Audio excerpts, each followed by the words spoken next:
I will never have my son study medicine in India unless the infrastructure change.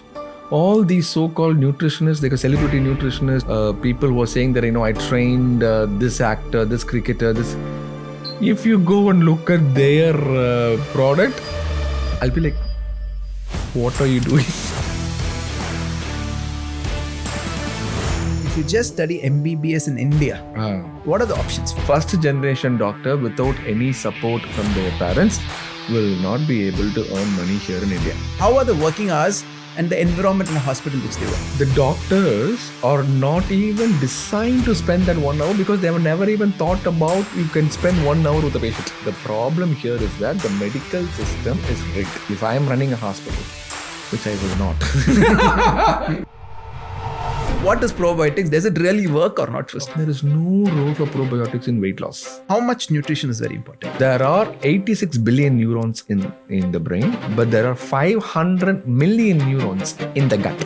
Everybody listening to this podcast, I have been repeatedly saying, should get minimum 25 grams of fiber per day. Can you talk about how much protein a person actually needs? The actual RDA, required dietary allowance, is 0.8 gram per kilogram. People say that vegetarian foods are not protein rich, which is not true. There's a lot of cardiac arrest happening with young people. In fact, I saw one with the heart surgeon. Yeah, so no alcohol is considered a good thing. No smoking is considered a good thing. Working hard is considered as a good thing. That is the problem. I'm telling you here, hard work will fail you if you don't take care of your health. The corporate hospitals have figured out that they can make money only when they see more patients.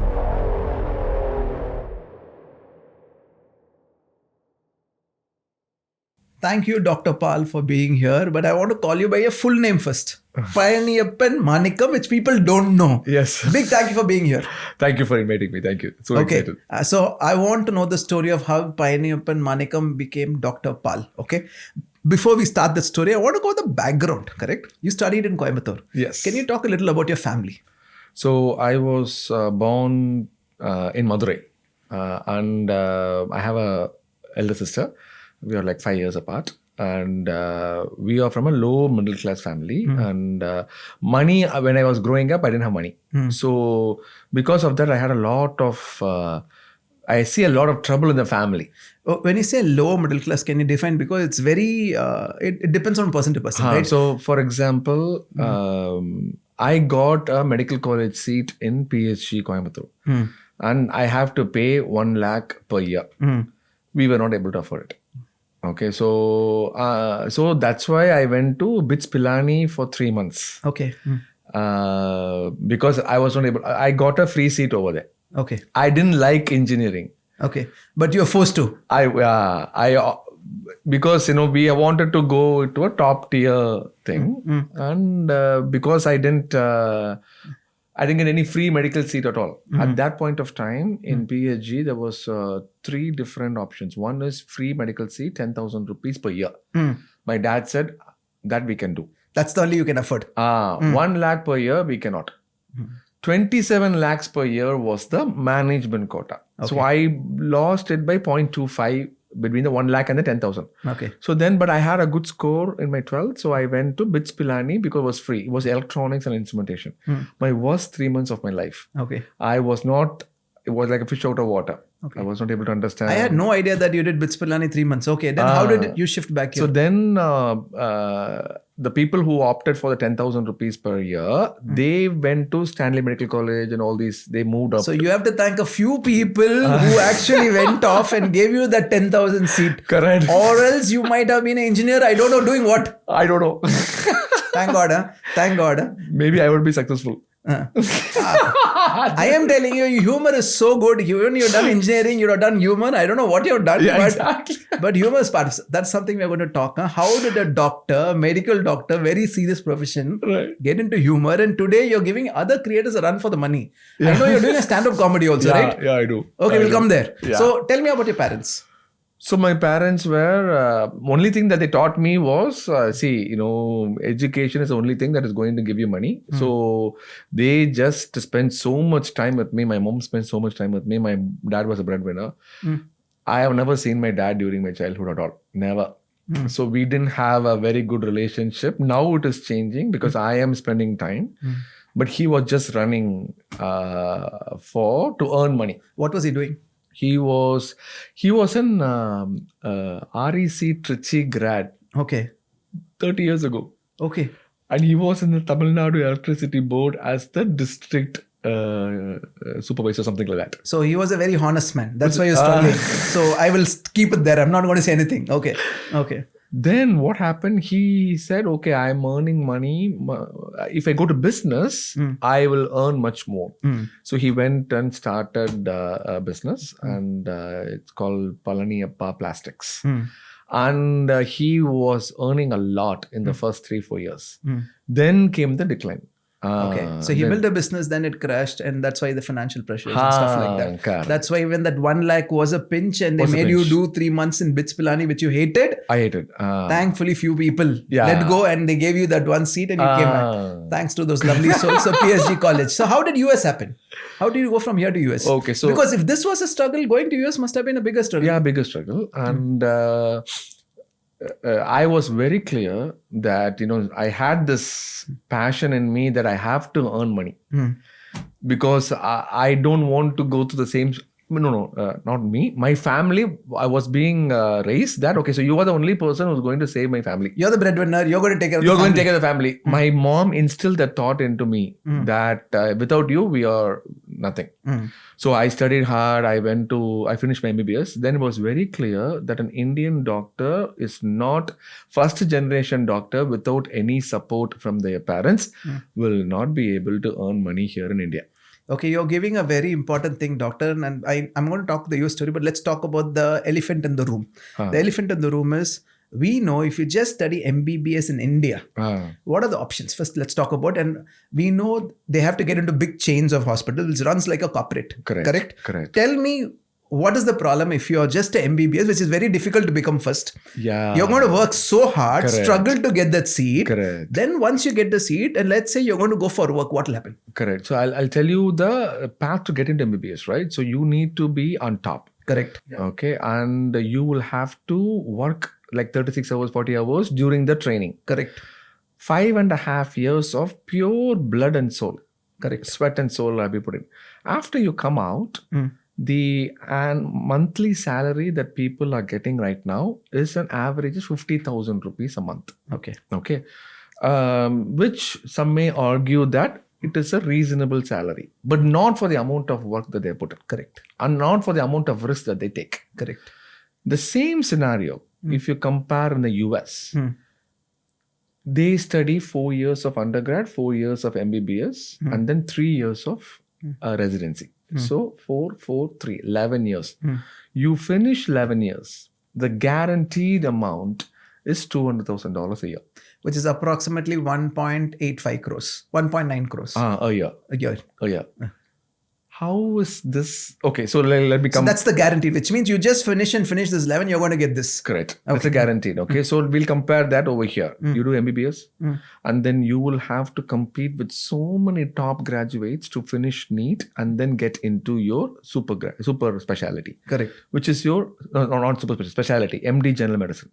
Which means, let's talk, if you're only MBBS, your option is you might get into a hospital chain where you're going to work really hard and your salary will be around 50,000 rupees. Correct. That's your option. That's the option. And the second option is you can start your own clinic. Which is like impossible if your family doesn't have a background in it. Correct. How do you start your own clinic? First, you need to gain experience also. Correct. So that's not going to happen. But if you have a family of doctors, maybe that is possible because you're going to get into your hospital. Correct? Yes. So 50,000, how are the working hours and the environment in a hospital which they work? Just talk about that now. Yeah. So for example, the corporate hospitals have figured out that they can make money only when they see more patients. It's very clear. The only way to see more patients is to employ more doctors. And the doctor pay is much lower so that the margin is higher for them. So they're very clear. It's very clear. It is not only in the India. Even in the US, it's the same situation. But the scale difference is significantly higher. Yeah. Even in the US, the same thing. I'm an employee in of a hospital. big corporate hospital. Okay. I am telling them that a patient coming in with irritable bowel syndrome, there is no way that I'm going to see him in 15 minutes. Correct. I will have to see him, understand what is the stress factor, how is he sleeping, how is the physical activity, what is the diet. It will take 1 hour. But they give me only 15 minutes to see that patient. Okay. Let's say I tell them that I don't want the pay. I don't want I'll spend 1 hour. I want to really help the patient. Really I don't want the money, but still they say, no, you need to see more people. 15 minutes only is allotted. Correct. Is this the same scenario in India also? Exactly. Are you saying that? Exactly. That is what I'm trying to say. In India, the doctors are not even designed to spend that 1 hour because they have never even thought about you can spend 1 hour with a patient. The thought process itself is not there because there's no room to think. There's no room to think. Because you have to finish 15 minutes. No. Within the 1 hour, they see, at least I see 4 patients. Correct. They see 10 patients. Okay. 8 to 10 patients. It is humanly impossible to do. Because what you're saying, doctor, let me understand this. Because if I only see 10 minutes, I can't go back on the history. I can't take too much of information. So I blindly go by what you're saying, see the blood report and take a call. Yes. Which might not be the right call. No, it will never be the right call. Okay, it will never be the right call. But it will be a temporary fix. Okay, let's say you come with abdominal pain. We give medication. We say, okay, you take care of this and you come back. And then we'll figure that abdominal pain, what is the reason for that? So you're not going to the root cause at all because you don't know the history. In most cases. We do take the history.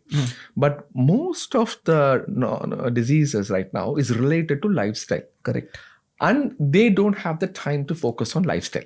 So that is what is happening. So which means you don't know this why it came to me because you've not asked me those questions. I have not shared the information that I eat this, I don't do this, I don't do this. Exactly. This happened in my 10 years, all that stuff for you to get an exact reason why I've got this. Correct.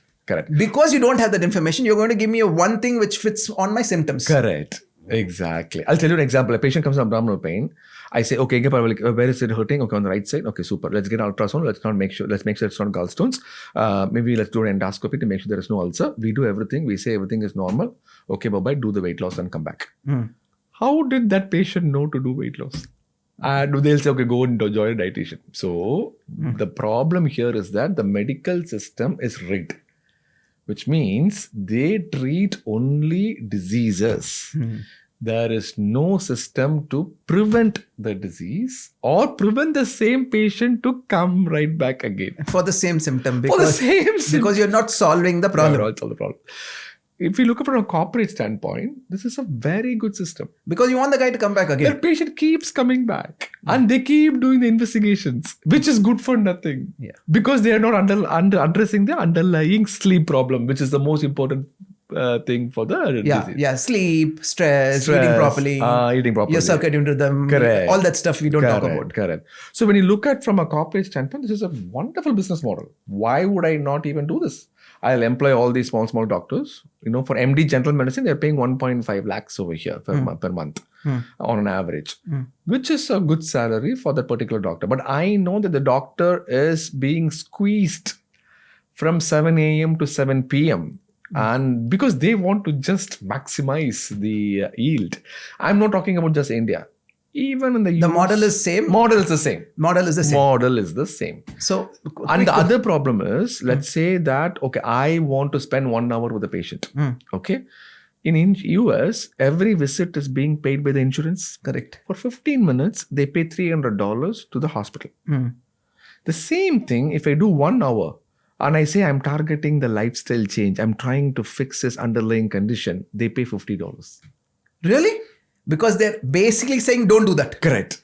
They're discouraging doctors doing it because they want a patient to come back. Even the insurance is hand in glove with the hospitals. It is not like they are discouraging. The pay is significant only when you treat diseases. The pay is not significant when you are focusing on a holistic approach. Holistic lifestyle thing and solving the problem. Because if you look at it from a business standpoint, holistic lifestyle, what we do, we just talk to people, get to the bottom of it. Why are you doing this? Why are you doing that? Maybe can we change this? There is no ultrasound, MRI, endoscopy. There is no investigations involved. Why will they spend money? Correct. So I'm not blaming the doctors over here. So that's at all. my question, doctor, because I think the doctors are very good, but they are in a system where even if they want, they can't change. Correct. Unless you start your own practice, which is a big headache that many people don't do. Because it's a lot of investment, again, marketing, why would they come to you? And you know what happens, right? Correct. If this needs to change, if somebody listening to this podcast, if I was a hospital, if I am running a hospital, which I will not, if I'm running a hospital. Because to compete with the big chains is not easy. Yeah. If a person should really do a good job, I will give the doctor 2 times the salary. 1.5L will be converted to 3 lakhs. And I will say, you see only 12 patients a day. If the patient comes back with the disease, is not coming back with the disease, I will give you more. Incentivize the doctor because you solved the problem. You're solving the problem. Correct. If you don't order an ultrasound unnecessarily, then I will incentivize you more. That's the right approach. That is the right approach. Which will not happen. Which will not happen because even patients are not respecting a doctor if he just speaks. Because they are also used to it. They are also used to it. Where's the injection? Where is the ultrasound? You don't do anything. Why would I pay? And also, he's spending 1 hour, right? He is not willing to give that 1,000 rupees to the doctor for the 1 hour. 1,000 rupees, sir. Why? He just talked. Really? That is what I'm telling you. So it's a problem, is the whole ecosystem is a problem, including the patient. A patient is charged 300 rupees for a 15-minute consultation, 10-minute consultation now. That guy has a fever, goes back, comes back again 2 days later with a different problem, sometimes no pain. And my friend is charging 300 rupees again. He's saying, I just came 2 days ago. This is a follow-up visit. This needs to be included. I will not pay. And just imagine the plight of that doctor, right? I'm here to help you out. Yeah. And with all the ChatGPT and AI and all these things, with the more amount of information, people want more information in that small period of time for the same amount of money. Correct. And with ChatGPT, let's ask this question. With AI, right? People are going, no more Googling. ChatGPT, AI and asking the problem, taking the medication, and people are doing self-medication today. How bad is it? So actually ChatGPT is slightly better than Google. Let me put it that way. Okay. But the ChatGPT, the problem is that the trust factor in the doctor is not being developed because of the ChatGPT recommendations. What I would suggest for somebody listening to this podcast is that if you should understand the overall idea, but just leave the trust to the doctor and not the ChatGPT. Because the professional really knows, because it's not one fit for all, no, doctor. First, let's understand that. Correct? Yeah, one size because fits all. ChatGPT is going to give a one fit for all. You're putting these symptoms, it's going to say these are the things you have to do. Correct? But these are the things might not be relevant for you. Yeah. Because your history is different. Your upbringing. So it's not one fit for all. That's why a professional is very, very important. Right. So how I look at this is like you go to a clothing store. Okay. Do they have only one size? Correct. No, you have small, medium, large. Yeah. Okay. But you do your research to go to a clothing store. Let's say you go to Louis Philippe. You know Louis Philippe is good. Yeah. How do you know? You do review, you do your research, you talk to people. That is ChatGPT. So technically you need to understand and go to the right person, use ChatGPT for that. Don't decide what you have to do because you have no idea what will work for you. Correct. That's why you need a professional. Okay, that's a good distinction. Now, doctor, I wanted to hear your US story, but we went on doctors because I know it's a very important topic you tested because I really feel doctors are very stressed today. The life expectancy of a doctor is 10 years less than a normal person in India. Do you know that? Which is very sad, no, doctor. It's very, very, very sad because they're really stressed. And as you said, one more problem with our patients in India is they think you can call the doctor anytime.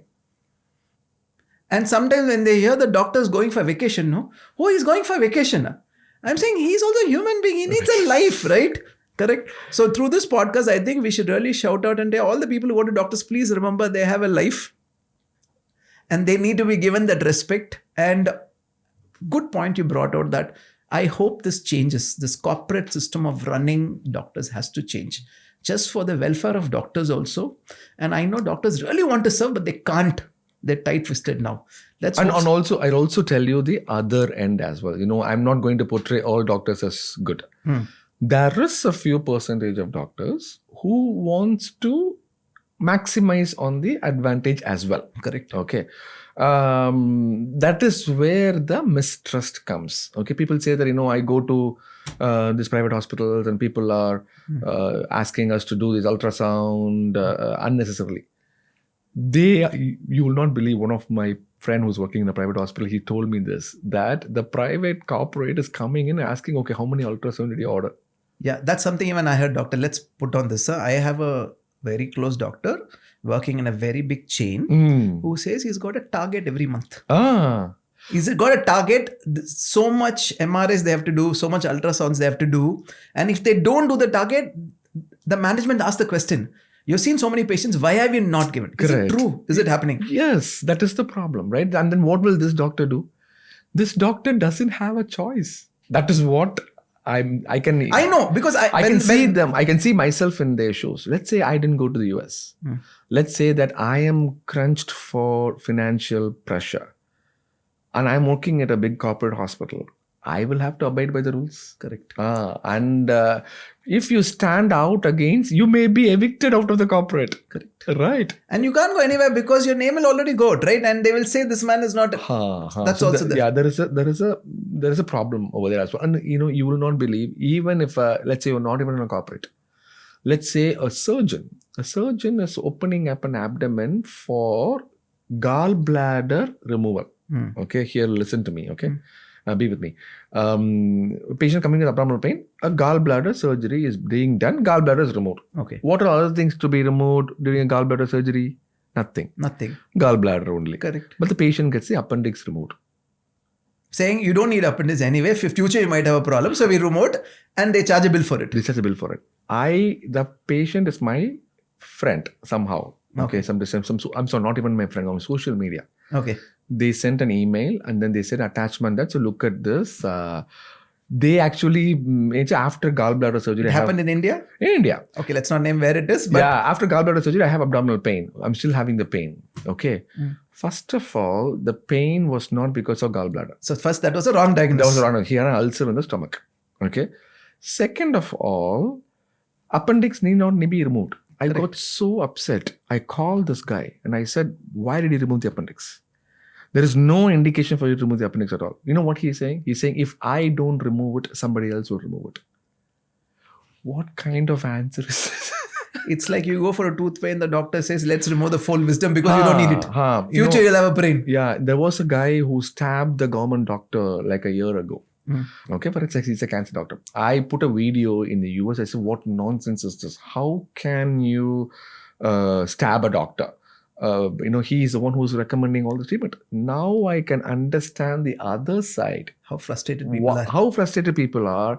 Why is the trust is not there? So we're not justifying the stabbing, but let's understand why the anger is coming from in the first place. Correct. In all the comments, everybody was supporting that person. And I was really mad. How can you support a person who stabbed?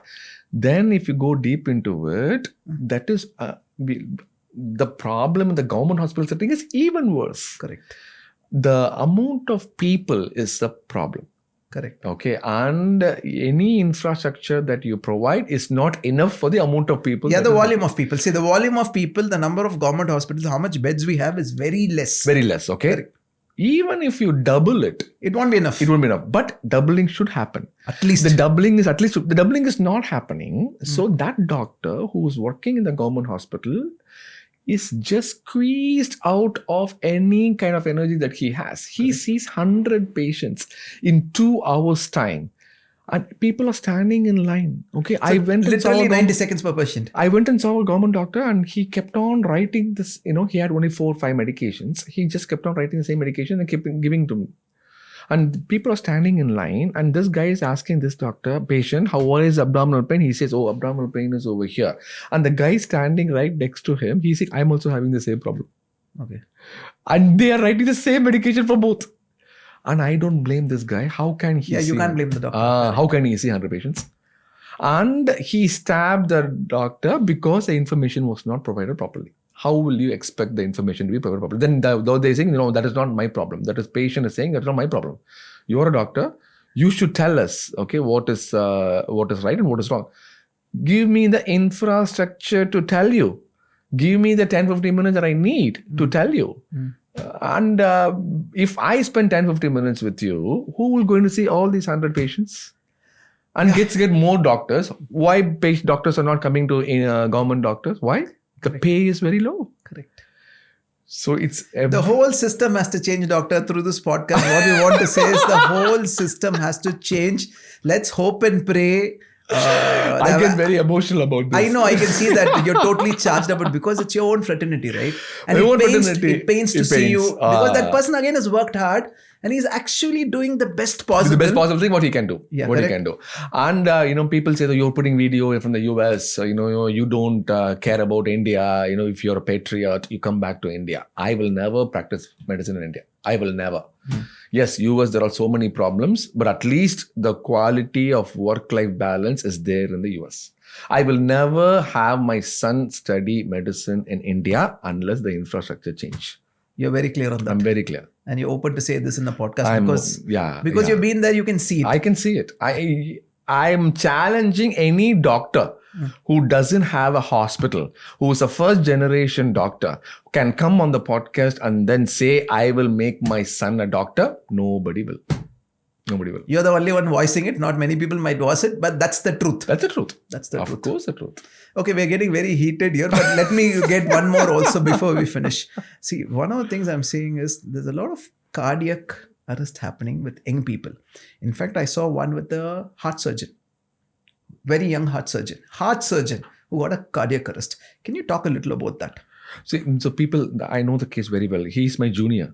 Oh. Yeah. And so pathetic, so unfortunate. I get really emotional when I think about it. It is so the message that I get in my alumni WhatsApp group is such a nice guy. No smoking, no alcohol, works very hard, has a sudden heart attack. Yeah, this is common even for people who are runners, marathon runners, 35 years, sudden morning heart attack. Or people gymming, no alcohol, no smoke, heart attack. Can you tell us what is the problem? Yeah, so no alcohol is considered a good thing. No smoking is considered a good thing. Working hard is considered as a good thing. That is the problem. Working hard is not a good thing. Yes, working hard is good, but not at the extreme levels. Correct. And there is a fine line that our Indian community is failing to understand.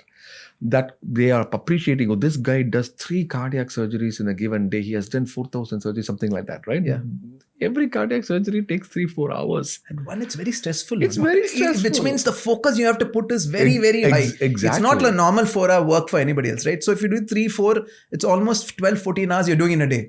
And then these people have to come in the middle of the night. Will have to it's take all care through of it. Yeah. Doctors don't prioritize their health. And for any case, anybody, successful entrepreneur, Epigamia founder, he died recently. Yes. Okay. It's so unfortunate. Such a brilliant mind. He figured out that yogurt was invented. Yogurt was going very well in the US. He figured out why not we give it here in India. And he made a brilliant product.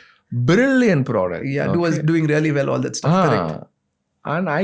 And I don't know exactly what happened, but I could imagine the amount of stress that he must have gone through to put this beautiful product in a much higher scale level. Correct. He would have compromised on his sleep. He would have had US timing kind of a discussion, and every day he must have put that fire out. The problem is people think that working hard is good. So they really put it in the chest and told the world that I work really hard at it. And the world also tells you're very good. So that's the problem. The problem is, okay. Correct. So Indian community, when we grow up, we always said that working hard work never fails. Correct. I'm telling you here, hard work will fail you if you don't take care of your health. Yeah.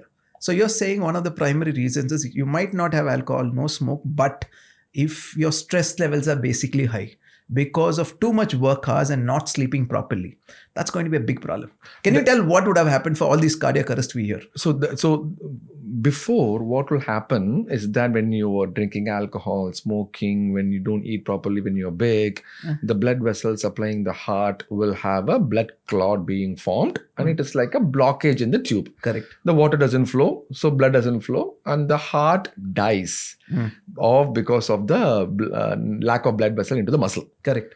When the heart dies, there is no blood pump, and that's it. The whole body dies. This is the sudden heart attack. And why does a blood clot form? Because of the stress on the blood vessel, because of the high blood pressure, cholesterol, and all those things, and the blood clot is being formed. It's a normal thing. Now, what we are seeing is even without all these risk factors, stress alone, which is the cortisol protection in the body, can increase the stress on these blood vessels supplying the heart. And when there is a stress on the blood vessel, it is an inflammation area right at that point where the blood clot is being formed slowly. So what they're saying, according to what you're saying, doctor, is previously what will happen is blocks form and slowly the blocks increase. Then you might have some symptoms where you might have breathlessness, blah, blah.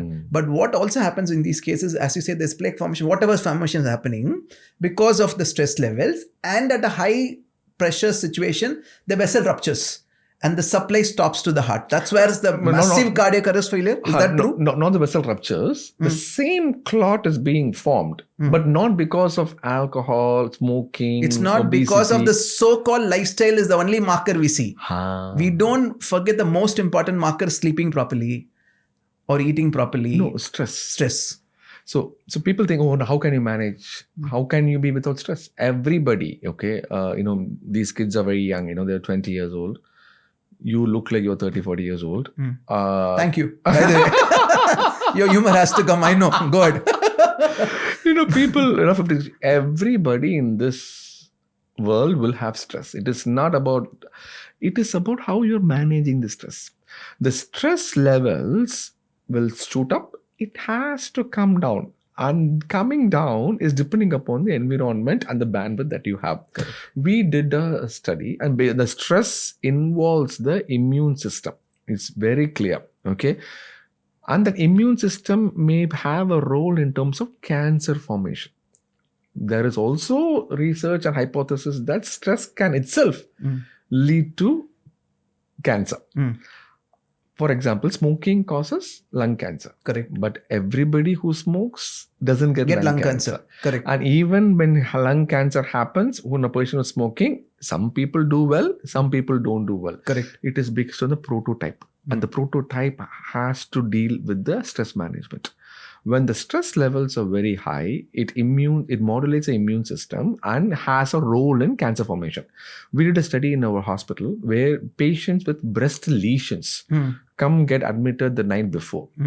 40 people, 20 people, one group, 20 people, let's go. The 20 people groups are stress level 1 to 10, above 7 when they report. High stress levels.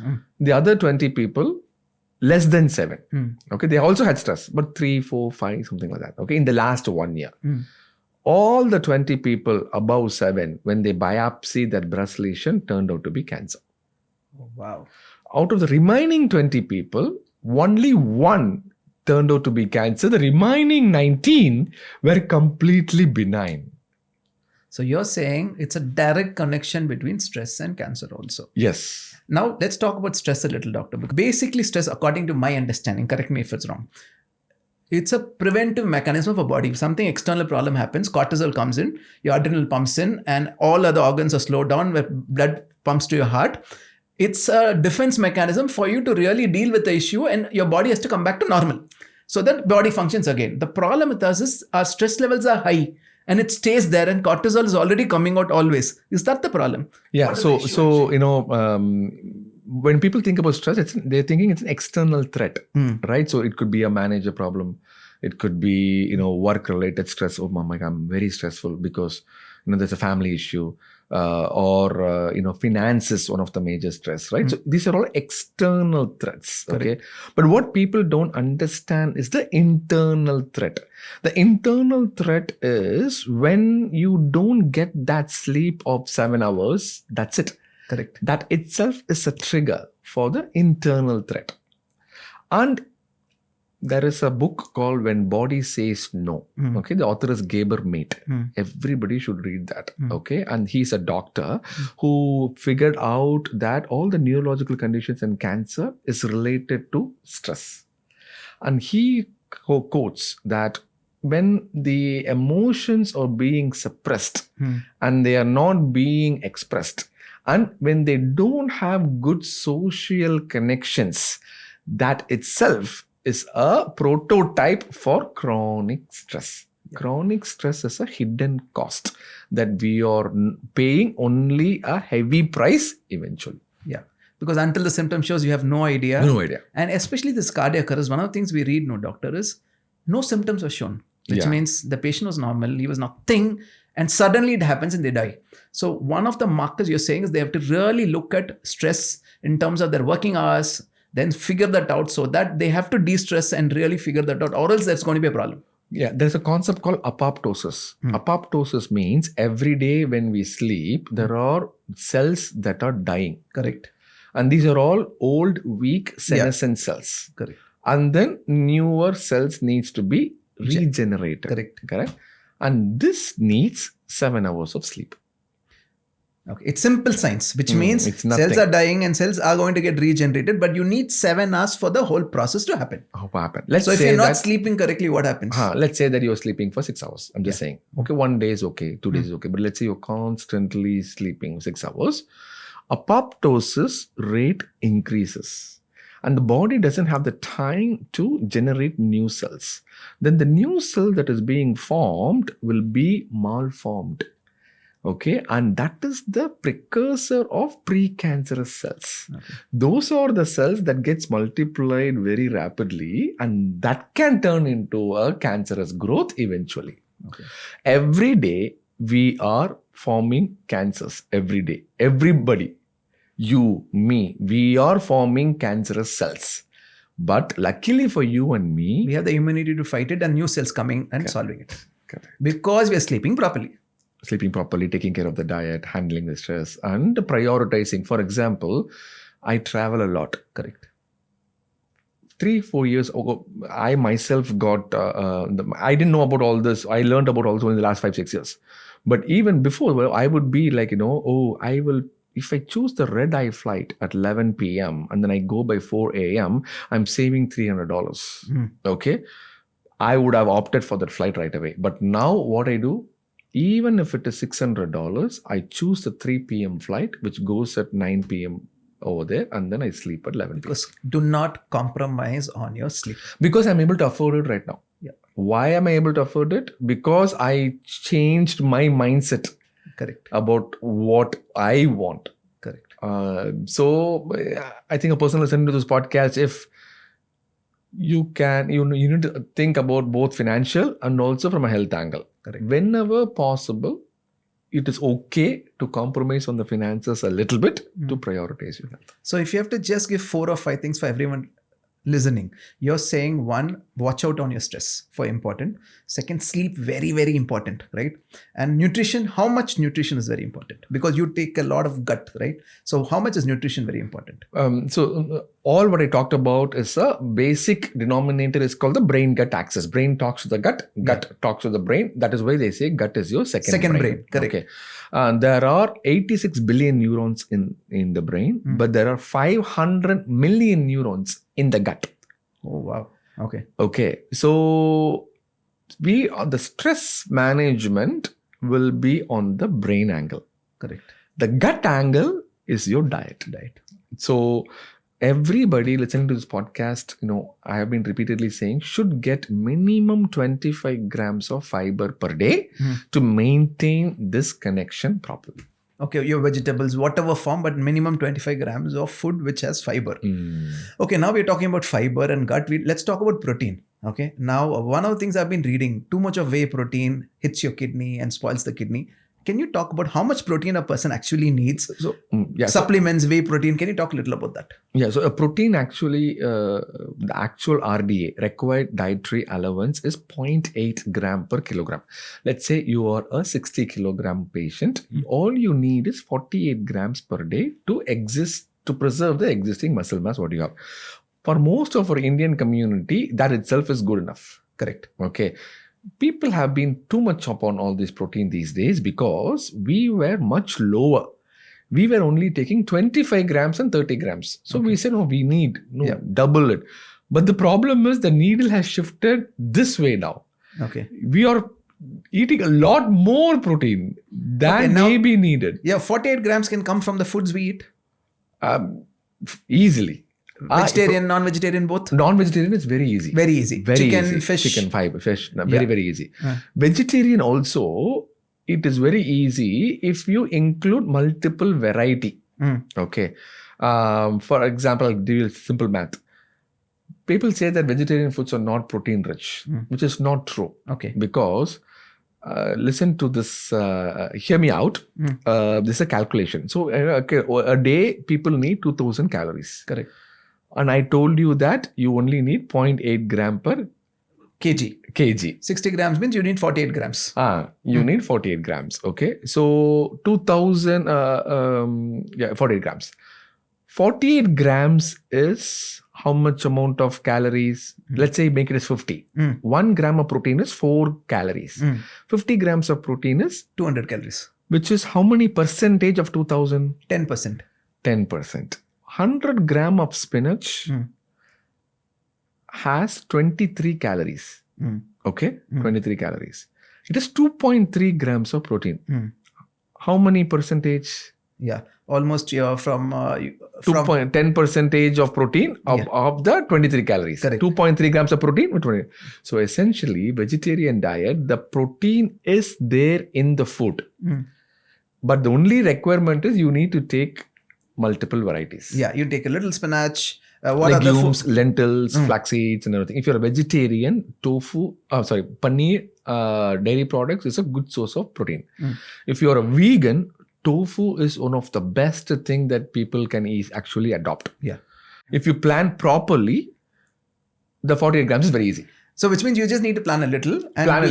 That's all. And in your food category, you don't need supplements at all, technically. You don't need supplements at all. You don't need supplements at all. And your body doesn't do, your body also doesn't like supplements. Yeah, let's talk about that now, doctor. Because one is, today supplements are being really pushed by a lot of people. Forget that. A lot of influence talk about supplements, that supplement, this supplement.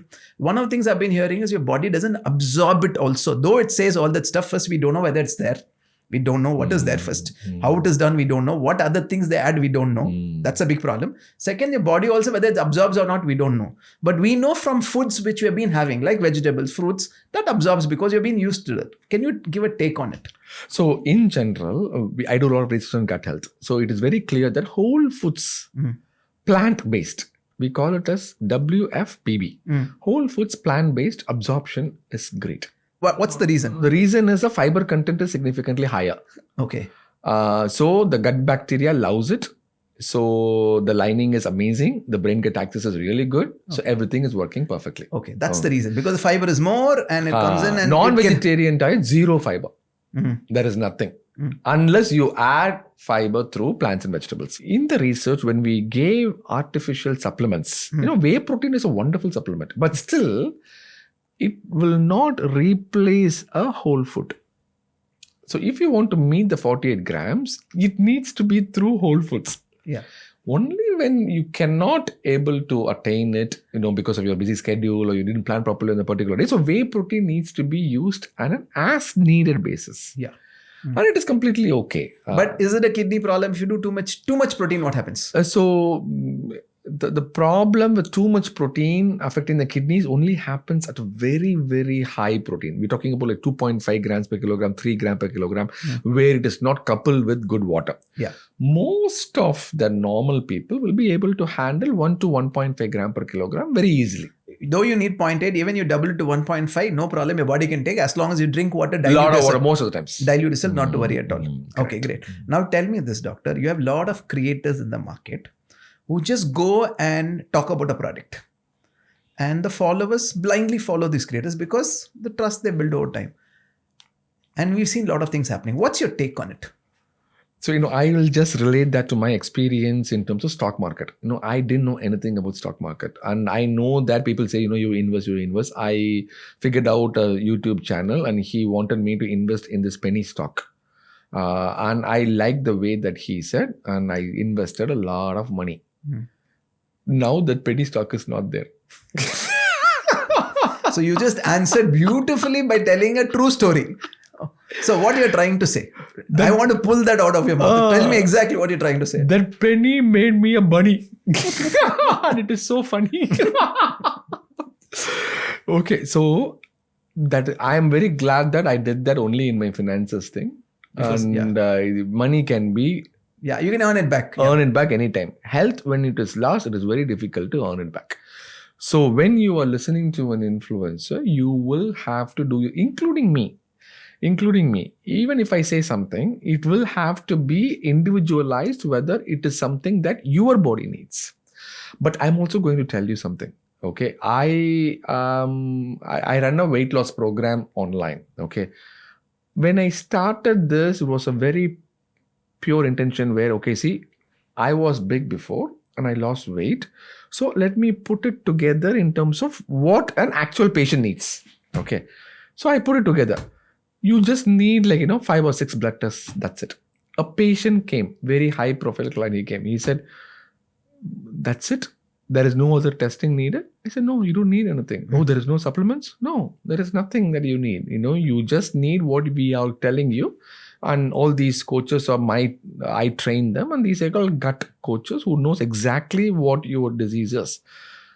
That guy didn't have any confidence at all.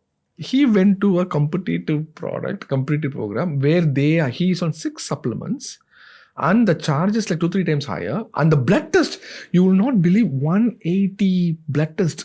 They made him do. He sent me the PDF 180. And he told me that, look at this. This is called comprehensive evaluation. So the corporate system has designed and evolved and made a patient think if you do this only, it's correct diagnosis. Or somebody who's saying, don't do this, just do 2-3. They think the guy is not efficient. The guy is not efficient. That's what they think. So that is the perception build. That's the perception build. And I'm telling you, you don't need any supplements. He says, no. What is this? This is not going to. Okay. And then in the 3-4 weeks, they are expecting results, right? I'll tell them it will not happen, because I'm not here for quick fix. I'm here for long lasting. It will happen only 6 weeks, 7 weeks after. In that 4 weeks, they lose patience and they go to this company and they will replace the meal with products. Correct. Meal replacement. And there is a big company here in India. I cannot name that, but I can name in the US. Nothing will happen. It's called Optavia. Optavia is a company which made billions of dollars, where they replaced an actual meal with a packet. Okay.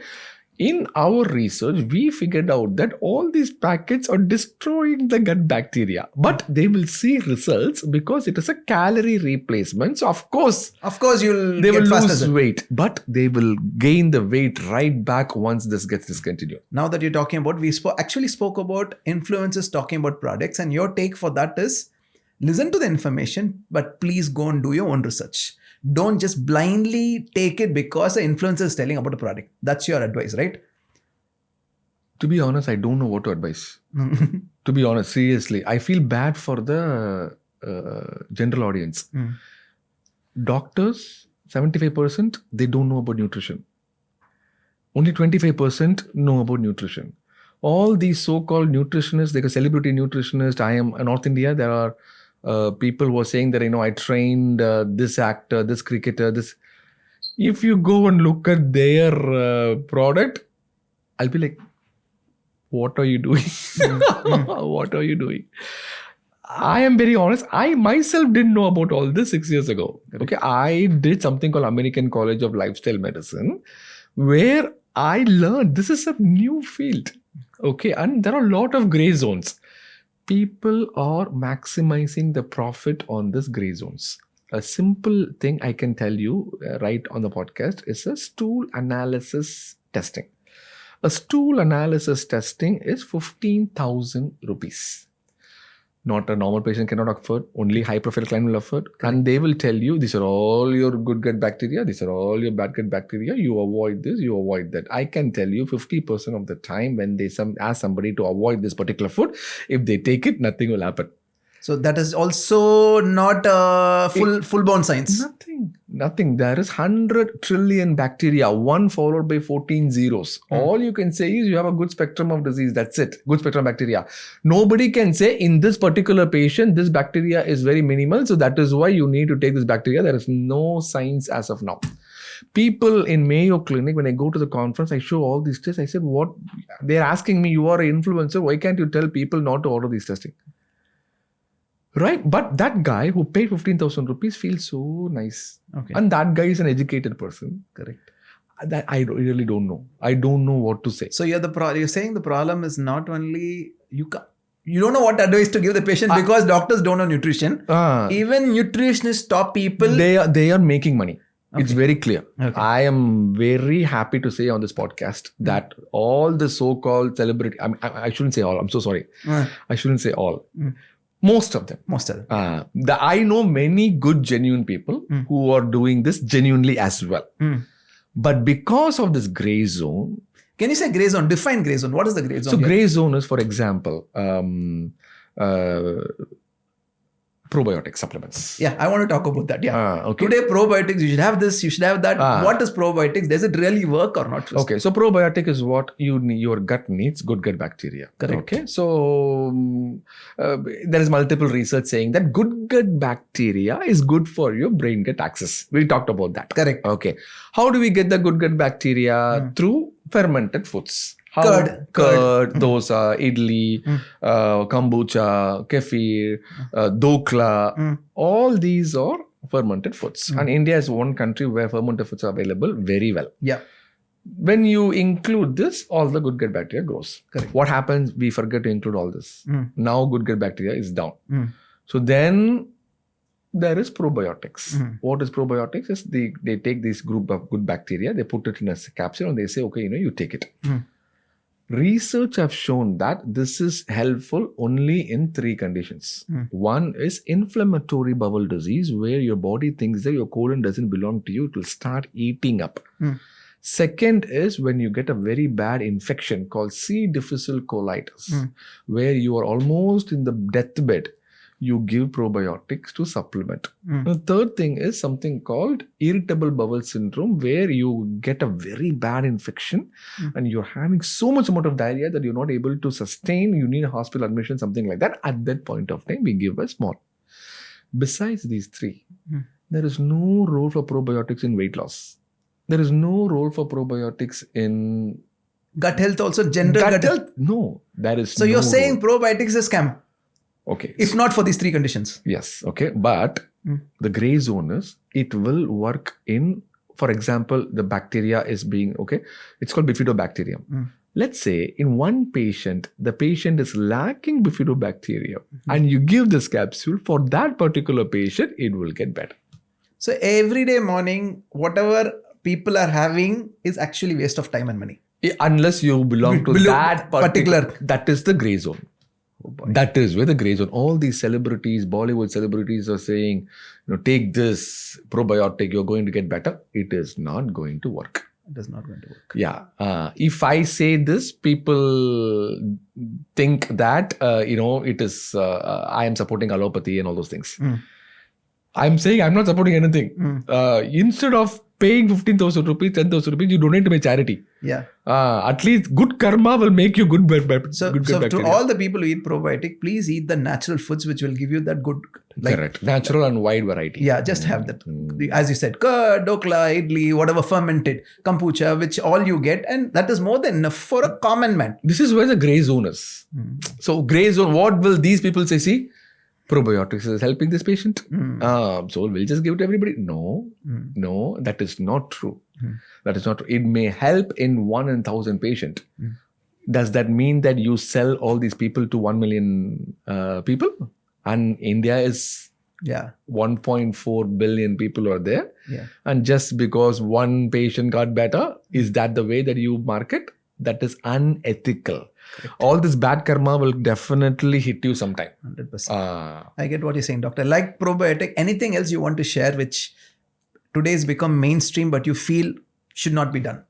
Like probiotic. Anything else you have? No, I told you about the stool testing. Stool testing. And I told you, there is something called genetic testing now. Yeah, genetic testing is also getting a little famous. Ha. Can you tell me your take on genetic testing? See- What can it do? What cannot do? What's the scope of it? So genetic testing is, before we used to do genetic testing only for diseases. Okay, like, when your newborn is born, that is called inborn errors of metabolism. Inborn errors of metabolism, which means inborn genetic. While you're conceiving, there are certain enzymes that you lose. And people will come in with diarrhea, abdominal pain. Then you go and do these enzymes. We say, oh, this patient is deficient in this. So this is an inborn error of metabolism. But now they're translating that into an actual clinical practice for even weight loss. Okay. There is not much research about this. This is the truth. But there is some hypothesis and some observational studies, some studies saying that, okay, so if you are deficient in this, maybe you are at an increased risk of, you say, heart disease or, even Alzheimer's dementia, there is a thing. Okay. But the treatment will come back to the basics again. Okay. Again, the same thing, the sleep, stress, fiber. So what has happened is people want quick fixes. That has to change. They don't want to invest in this simple things. When somebody sells a pill, somebody sells a genetic testing, they are so desperate to get better, and they're thinking that when I do all this testing, it will get better. The answer is no. You have to go back to the basics of, again, as you rightly said, stress less, sleep properly, eat properly, stuff like that. Correct. So for everything, if you have to give one foot answer, please start with that. So the stress, sleep, food, it will solve half the problems, the major problems. 90% of the problems. I'm telling you, it will treat 90% of your problems. Okay. And don't go, that's what I'm saying. So when somebody is, okay, one piece of advice that I can give is anybody who is doing simple things, mostly they're right. Okay.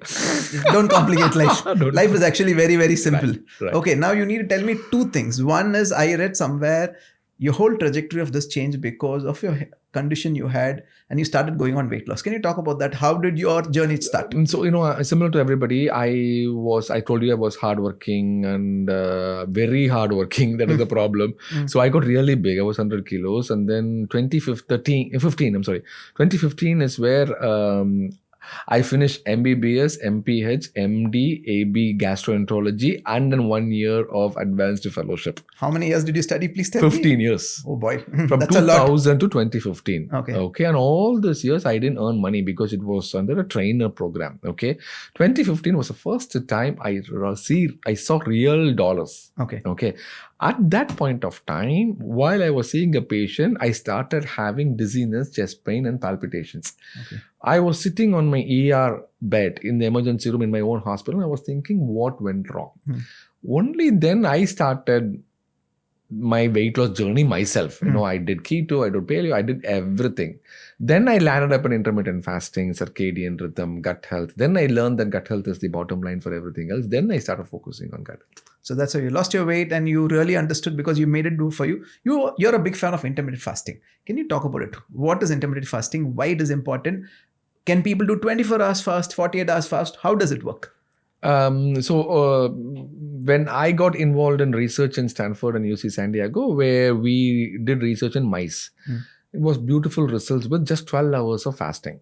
So I translated that into my clinical patients and I said that, you eat whatever you want, but just give 12 hours of rest. Let's say you eat at 9 p.m. The next day morning, 9 a.m. you should not. But you should not eat after 9 p.m. Yeah. You have to strictly go to 9 Maximum 9 p.m. If you do this lesser, let's say 7 p.m. to 7 a.m., that's even better. Okay. We did that for 6 months. You need to do even without missing a single day. They lost 3% of the weight loss regardless of what they eat. Which means no change in what they're eating, but just go to 2 meals and stick Not even 2 meals, the timing. Yeah, 7 p.m., 7 a.m., 2 meals a day. No. You eat between 7 p.m. Eat between 7 a.m. to 7 p.m. Oh, in the 12-hour cycle you eat. And can you eat whatever you want? Yes. Oh. We call isocalorie diet on both the groups. Same calorie. You give both the groups. But one group was 7 p.m. to 7 a.m. Other one was 7 a.m. to 7 p.m. And then the person so that's the power of circadian rhythm. Okay. Can you talk a little about circadian rhythm? What is circadian rhythm? Why it is very important? For people who work in the night, what do they do? Circadian rhythm is there's a tiny clock in the brain. And you will be surprised that there is a tiny clocks in each and every cell of our body. Similar to how we go to sleep and we wake up, every cell in the body goes to sleep and they wake up as well. But they wake up at different times. For example, digestive hormones, they wake up when the sun is up. When the sun goes down, digestive hormone goes down and all the repair hormones comes up and then starts repairing the cells. So when this is switched, your body gets confused. Doesn't know what to do. The hormones that are supposed to repair will start digesting. The hormones which are supposed to digest will start repairing because that's what the timing is. So they will not, it can't be efficient. Because How can it be efficient? It's like you're a right-handed batsman, you're making to force yourself to play left hand. How will you hit a 4 or a 6? There is no way. There is no. You may survive with 1 or 2 runs. Eventually, the stump will be out. So people who, let's say they work only in the night and they sleep at odd hours in the daytime. If you're young, it might still work. 20, Until 30, 40. 40 is when everything will show up. 100% will show up. And even less now.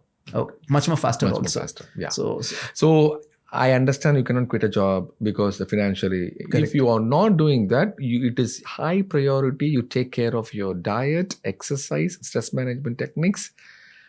Big time. Which means you should focus more on it to balance it. Because you're not sleeping in the night. So at least eat properly, sleep properly that time, do a little exercise. Yes, not little, a lot. Lot of exercise to balance it. A lot more than a normal person. Okay.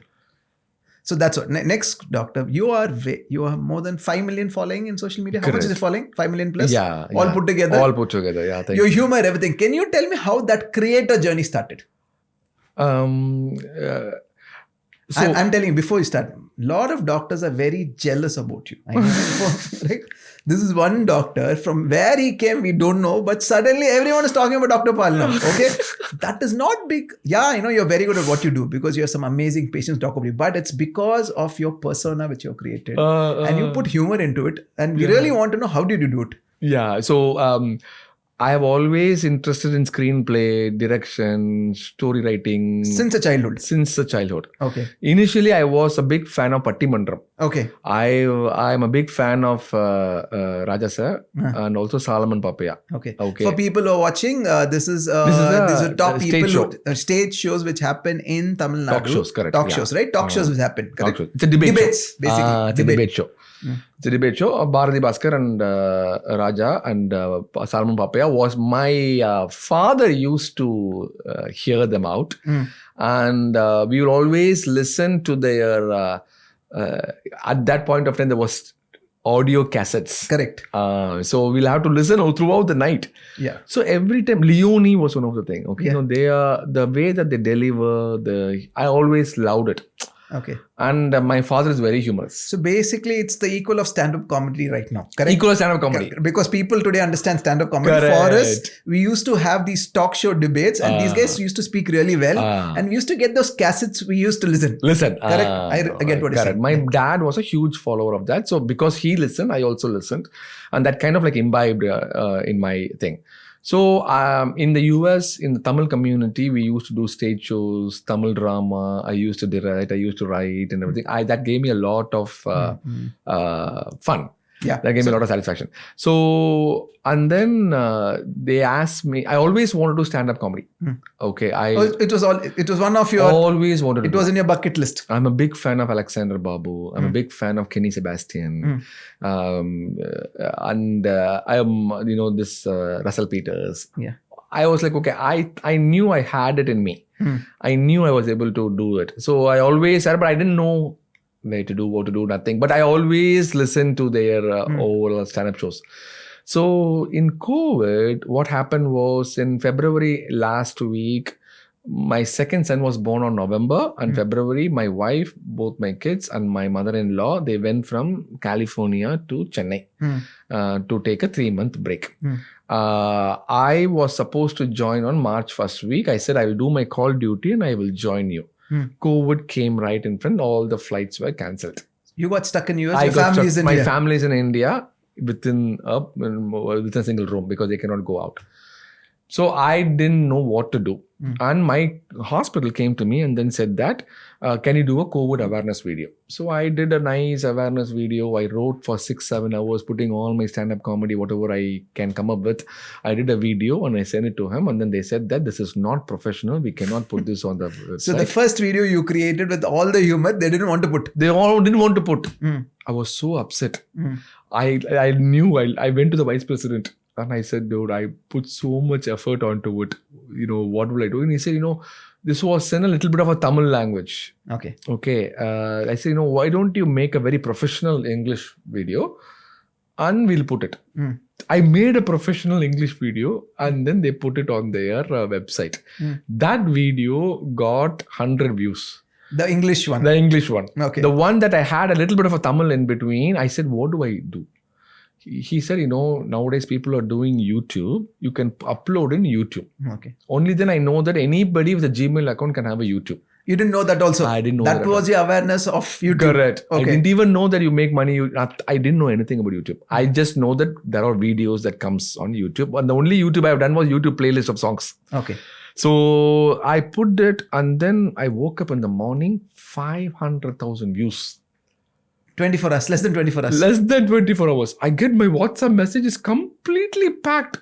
Oh, such a humorous That's your video. first video you've done. That's my first video ever. That was March 2020 then. March 2020. Wow. Okay. So that's the journey.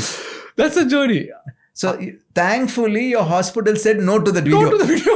Or else you would not have gone to YouTube at all.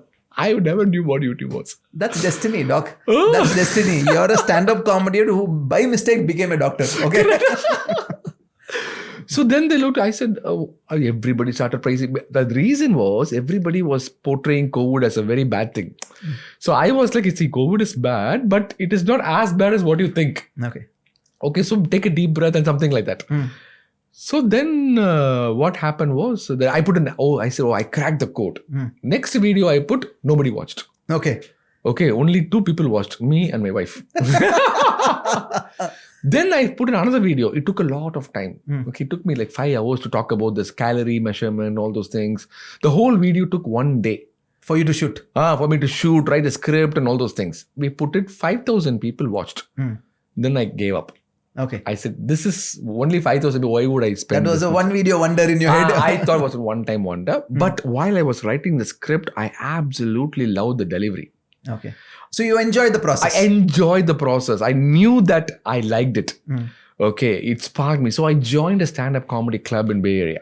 Oh, you went and joined? I went and joined. You will not believe I am the only doctor and an Indian guy in a white. Okay, you are okay. I'm the only odd man out. And people started laughing at my jokes when I went it out. Then I said, wow, this is working. So I started joining an Indian comedy club. It was in Bay Area. I used to travel 2 hours and then I go and I started listening how other people are creating content, what are they doing and everything. So then I started doing shows with them. I liked it and everything. So then next came the vaccination. This was in Jan 2021. So I was the first person to get vaccination because I'm a doctor and I was in the US. So you had to show... Compared to Indian people. Correct. Okay. So while I was taking the vaccination, I did a vlog. Out of pure good intentions. I said, okay, I am taking the vaccination.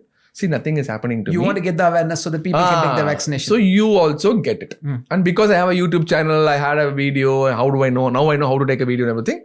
I just shot on my camera and I uploaded it by myself. That got 5 million views. Okay, the second 5 million. Second 5 million. Okay. Then I realized that, okay, so now I am not going to miss this boat. So then now I know the stand-up comedy base as well. So I combined my medical information with stand-up comedy. So I've been doing active content from January 2021. So Saravana Kumar when was he created? During that process. That process only because stand-up comedy taught me. So there's nobody called Saravana Kumar? That is a mystery that I don't want to reveal. Okay, it's still a mystery. Okay. Okay. That is there or not only he knows. Okay, let's keep it like that. Everybody has a Saravana Kumar inside them. Correct. That is what I'm trying to pull out. Yeah, like, okay, you have that person inside. them. Okay, that's the one you pull out. But he's become a household name. Thanks to you now.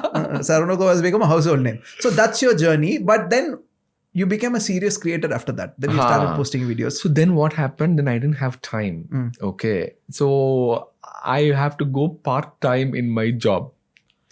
Okay. Then our lifestyle was not in a way to go part-time. Correct. So you had to do that.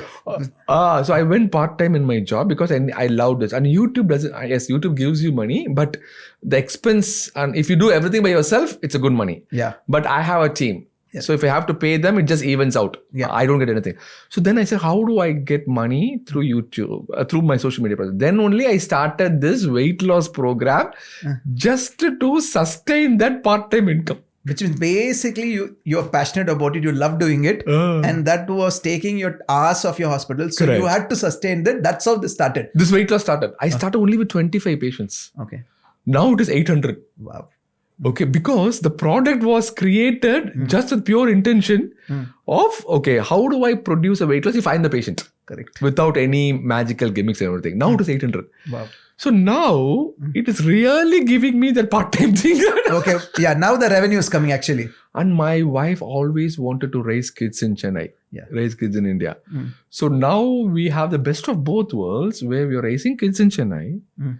And I am working over there. And you're still doing a stand-up comedy. And I love it, Doc. Because what I heard is you do a stand-up comedy on gut, right? Yes, on gut health. You talk about gut health. So you're actually giving information, knowledge. Correct. In a way where people can consume it faster. Correct. Because humor is the fastest way to consume. Correct. I'm telling you, you've become a master at this craft. Yeah. There is nobody who can do it the way you do it. And I think people should take the leaf out of it, right? If you can really mix humor, the best way to reach. Correct. Okay, so now this is happening. So how often do you come to India? How do you go to US? How does it happen? So I go, 4 to 5 months a year in the US, 6 to 7 months over here in India.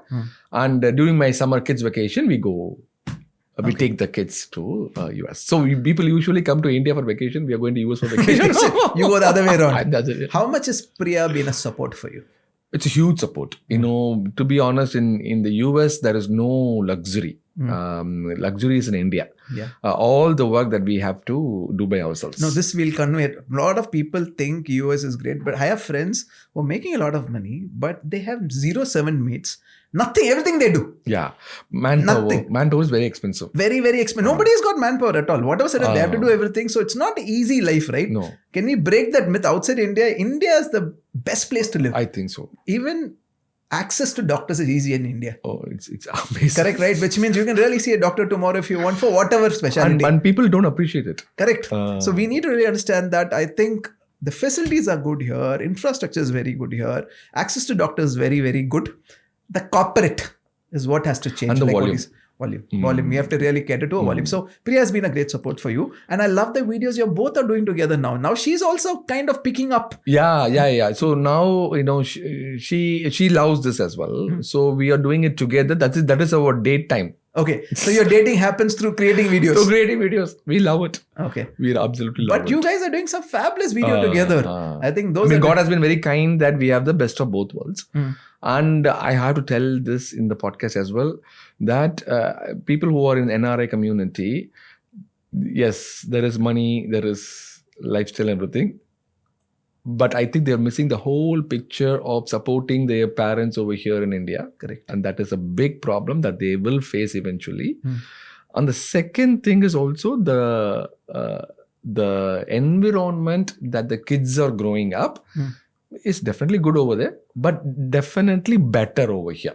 So any day India is better, you're saying? I would say so. So my parents are getting older as well. I didn't realize that while I was in the US. Okay. But because I'm here now, I can clearly see the difference. Yeah. I can clearly see the difference. And the fact that I am just an hour away from my mom and dad gives them such a confidence and reassurance that I think that part was missing while I was in the US. Yeah, doctor, because I really feel end of the day, family is the most important thing for us, right? Whatever you do, if you're not there for the family, what's the point? Right. It's a very, very important thing. And thank you for stressing it. And there is a drawbacks in India as well, like traffic, pollution, and it's all corruption. Everything is there. But if you are somebody who can overcome that and look at the positives, and I never thought that this kind of lifestyle we will live. But if I would have, I came to this by accident. But I encourage people to start thinking about how can we live the best of both worlds. Correct. Yeah. When you have the choice, you can. When you have the choice, you can. Correct. So, what I also love about you, doctor, is because today you do keynotes, and whatever you charge for the keynotes, you put back on a trust and help. Can you talk about it? Yeah. So I have a charity called Aishwaryam Trust. So there are two reasons. So we had the reason behind this was I was a very selfish person before. I was very self-oriented. I was always thinking about how I can earn money, how I can earn a lot of money, how I can buy a house, how I can take care of my family, me, my car, my house, my kids, my parents. That's it.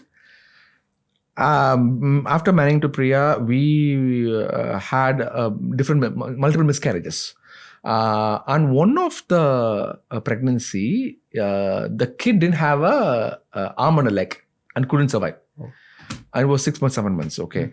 That incident really turned, and then it was like a slap on my face. Is like, I think, why are you not looking into other people? Why are you not giving back? So since that incident, my thinking about life completely changed. And only then I started believing about good karma and all those things. I started doing a lot more to the community after, because at that point in time I was very well settled. Okay. So then I started looking into what can I offer. So because of that kid, we have a free school in Madurai supporting 50 kids with autism, with the disability, and a person who cannot even speak. They need 28,000 rupees per month. So they have 3.5 lakhs per year. So they have 17 lakhs per year to sustain 5 kids. We start with 5 kids. Okay. Before YouTube, I used to donate money. That was money from my pocket. Okay. Yeah. Now with YouTube, with my whatever YouTube revenue coming in, and my keynotes, everything, and the expenses, whatever the profit is, that goes directly to the trust. Directly to the trust. And that will be, you will not believe, people have so much trust in me that we get at least $5,000, $6,000 a month. Wow. As donations. As donations. For the trust. And we give it back to that free school. And now we have, initially it was only 5. Now we have 44 kids. Wow. And we have been selected as the #1 NGO in Tamil Nadu. Wow. By Stalin government. By our Chief Minister Stalin. Chief Minister Stalin government. And my junior doctors, they are the one who actually run the show. So they take care and I'm just the face of the program. Okay. I'm the face of the program. I just promote, so they donate, and Dr. Bala Guru is the main person. Thank you, doctor, because I think giving back should be part of everybody's DNA here. Because once you have enough for you, taken care of your family, what is that you do which can really make a difference in someone's life? So thank you for doing it, and thank you for being an inspiration. And in greater than, one of the things we always ask in this podcast is, what is the biggest challenges you've faced in life? If there are only 1 or 2 you have to say, what is your biggest challenge? Well, one is my finance.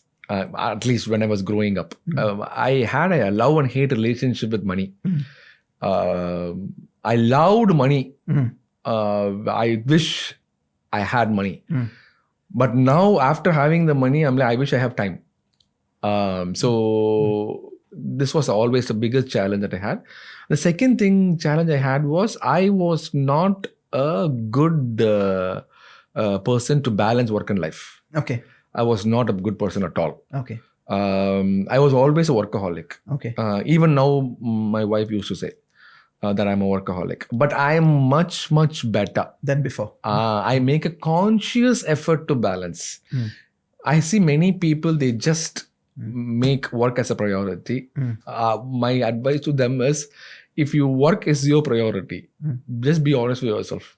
If work is your priority, don't get married. Yeah, it's not fair, right? It's not fair. It's not fair on the other It's person. really not fair. After getting married, you cannot say that I am the breadwinner. I am earning money, so you shouldn't even bother about me. You should take care of the kids. You should take care of everything. I will only earn money. Money is important. No. If you get married, family time, your time is more precious than the money. I learned it during this shift. Okay. I didn't have this mindset before. I hope many people at least have changed, because when we growing up, we were not like this. Yeah. I understand, doctor. It's a very important topic that we need to give quality time to our family. Correct. Either ways, either wife has to give quality. Both sides. Because I think Mm. I think both the genders are working today, Correct. and today a lot of women work. We have to figure out and give quality time because family is very important. We are also saying that if kids are not given proper time, what happens when they grow up also? Correct. Kids also need to be given quality time, right? The parents are not there for the kids. So that is a priority. It's a non-negotiable thing. Why I won't tell you one little thing. You remember the cortisol that we talked about? Yep. That increases with childhood trauma. Okay, childhood trauma doesn't mean that you are beating the thing. Nothing. No. I had a patient, 18-year-old, severe GI patient. I said the mom and dad was the Indian patient, and the mom was in Google, dad was in Amazon, and they were very hi-fi. They came and then they said that, look at the GI. I said, when do you sleep, ma? She said, the dad says 9 p.m. And the wife says 10 p.m. And the kid says 1 a.m. Oh. Okay. And then he says, the mom was like, are you serious? Are you sleeping at 1 a.m.? She didn't even know. Right in front of me. Okay. She didn't even know. And the kid telling me, why are you acting as if you know about me in front of the doctor? Right? You never cared about. That's a conversation having before you. Happening in front of me. In front of me. So that is childhood trauma. Yeah. And that GI problem is because of that stress that she is dealing with. Correct. So I can give medications to fix the problem, but who's going to treat the underlying condition? Yeah. So quality time with family is something we want to really shout out here. Your kids need your time. The kids need the parents, husband, wife. Please give quality time. So it's a non-negotiable. If not, don't have kids. So same thing. Like I said, don't get married. Don't get married, don't have kids. Don't have kids. Once you get committed, then there is no going back. Yeah, which means you have to give that. Okay. Correct. Those are two big challenges you mentioned. Doc, anything else you need to tell in terms of if I have to take care of my gut, common man who's 40 plus, what are the pointers you would say? Like you said, I want to take care of my gut so that I never come and meet you as a patient. What should I do? Yeah. So whole foods plant-based. Okay. Number one. So you have limit your non-vegetarian intake. Number two is fiber intake of 25 grams of fiber per day.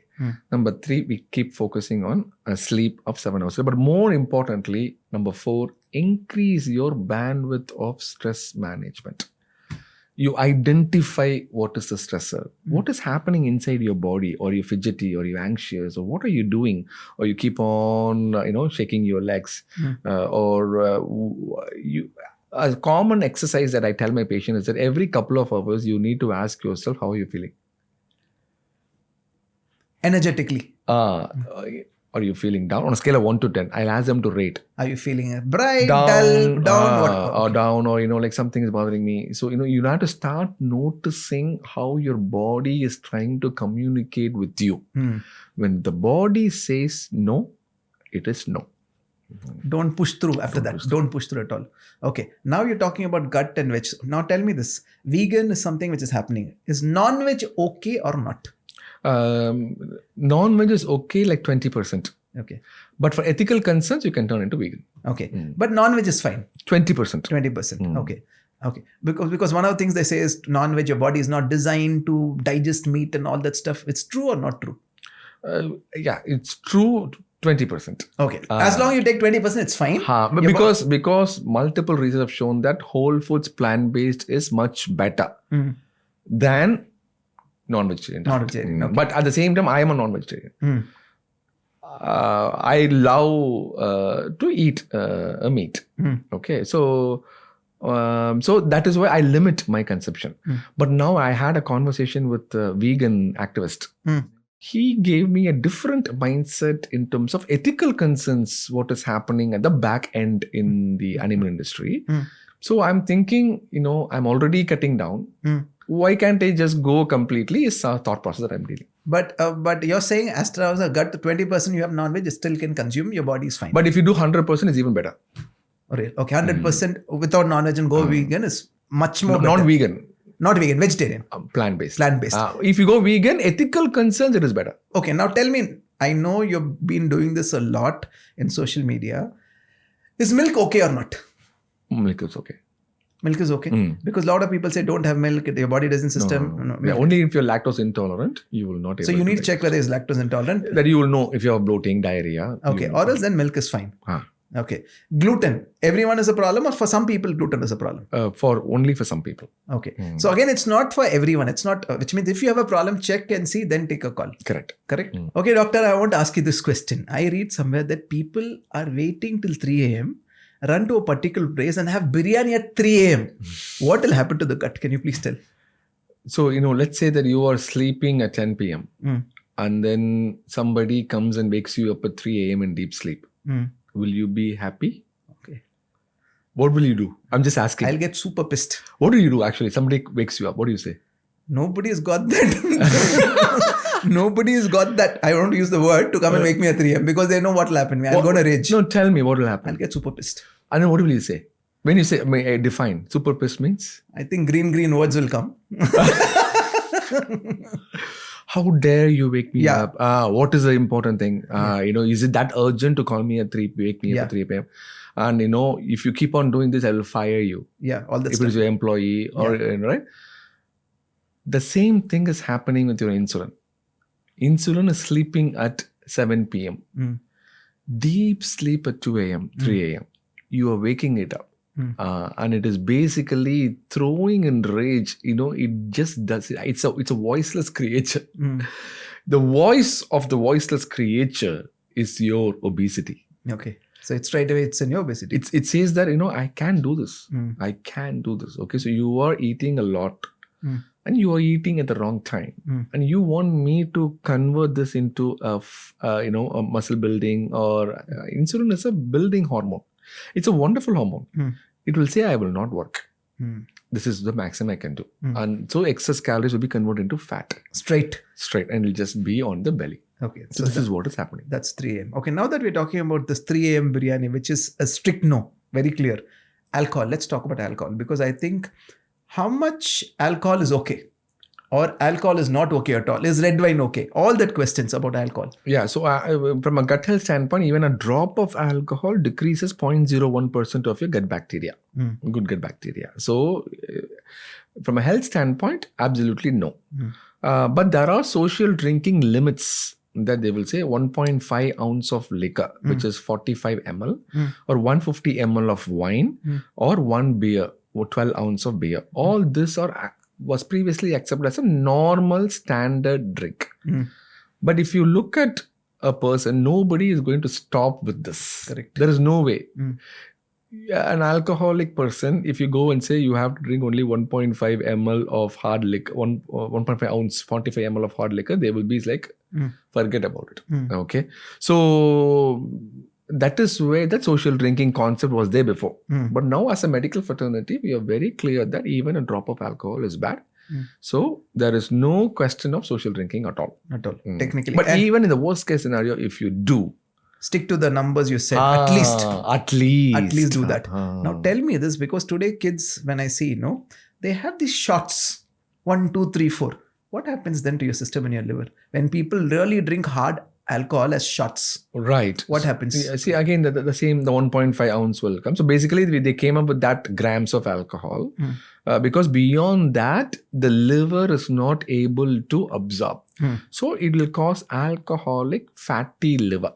The fatty liver will go into steatosis. The steatosis will go into fibrosis, which is scar tissue forming in the liver, which means basically 10%, 20% keeps on not working. Okay. And you won't know at 10, 20, 30% level. You will know only when 90% is gone. Which means your first symptom shows only after 90% and it's already done. You can't do anything after that. At that point of time, there is a small window where you stop drinking alcohol. In 15 years of time, the liver will come back.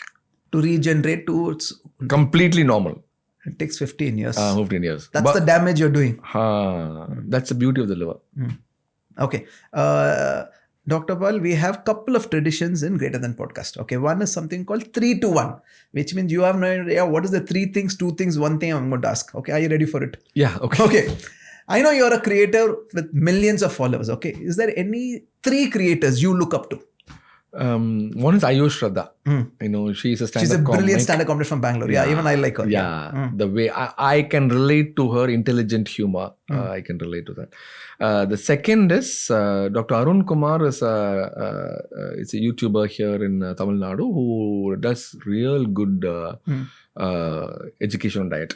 And third one is Satish Deepa is a Tamil couple person who is absolutely phenomenal in terms of humor, direction and everything. I got inspired by them. Only then me and Priya started doing similar to what they are doing. Oh, you and Priya got inspired by Satish and Deepa then. And they are very good friends of us. And sometimes people think that he is the Saravana Kumar. He's not Satish Kumar. People have assumed he is the Saravana Kumar. Okay, great. You never know what people can think, right? Yeah. So 3 creators. 2. Okay. 2 foods you love, but it's not good for your gut. Yeah. One is coffee ice cream. Okay. I absolutely love that. I absolutely love. But it is rich in sugar and it is my go-to guilty pleasure, I will say. Okay. The second one is tiramisu. Okay. Both are desserts, technically. Both are desserts. Okay. I just love them. I really love them. Okay. But I have made my mindset that they will also be part of my diet. Yeah. But in a way that I can compensate. Yeah. So you don't need to completely abstain. You can still have in moderation, is what you're saying. Correct. Have in moderation. Correct. Okay. So one thing you want to stop doing or change in life, what is that one thing? The one thing I really want to change, I want to be a better husband. Okay. I am a very good father. I can clearly say. I'm in the top 1% for my kids. Okay. I am in the process of becoming top 1%, becoming a better husband. Okay, you're working towards it. I'm working towards I have to talk to Priya and see where she rates you now. Okay. I'm sure she'll say 1%, but you still want to get better, is what you're saying. Yeah, right? Correct. Yeah. We have one more tradition, Doc. We have a set of affirmation bands. All these are greater than affirmation bands. You can just read them and choose one which you feel aligned. Okay. My action is more than my intention. I am more than my fears. My impact is more than my influence. Oh, this is good. Okay. Yeah, my impact is more than my influence. My impact is greater than your influence. Mine is my purpose greater than me. Thank you. Okay, that's that one. Any last words you want to tell our audience, Doctor? Any last words? Yeah, we talked about a lot, but I think if you just think about everything and come back to the denominator is, I think, keeping things simple is what the common thing for everything what we have discussed. Okay. If you think that something is wrong, it is wrong. That's all. So make life simple, go back to the basics and get that done. Right. And one last thing, what is your future plans, Doctor? 5 years from now, what is your future plan? 10 years from now? See, when I started this weight loss program, I started only as a passive income thing. But now I am thinking that I'm very proud to tell you that I don't think anybody has a product like this.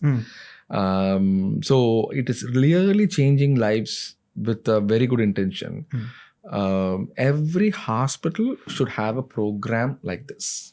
It doesn't have to be my program, but a program like this. I can clearly see that the hospitals are actually growing much faster in treating the state-of-the-art diseases. And they are not focusing on preventing the diseases. If I can take care of this pillar, in few percentage of patients who go to the hospital, they take care of it. Okay. Now it's exactly the other way around. Yeah. So maybe in 10 years from now, if I can create this funnel where I take care of you so that you don't go to the hospital. And hospital is needed only for a few patients who cannot be treated in this approach. So that's your vision. That's my vision. That's your vision. That's what you're working towards. Right. So every diabetic, hypertensive, fatty liver, PCOS, patient should be referred to a gut health program. And the gut health program is your lifestyle changing program, which is what I have. Okay.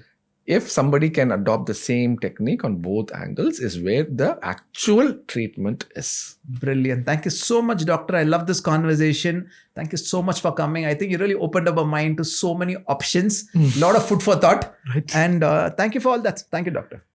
Thank you for staying till the end. This podcast is about helping you shift perspectives, push your limits, and take steps that actually move you forward. Just remember that you're greater than anything life throws at you. I am Surendran Jayshekhar signing off. We'll see you again next Friday at 8 p.m. Until then, love yourself. Don't take life too seriously. Live a life of meaning and purpose.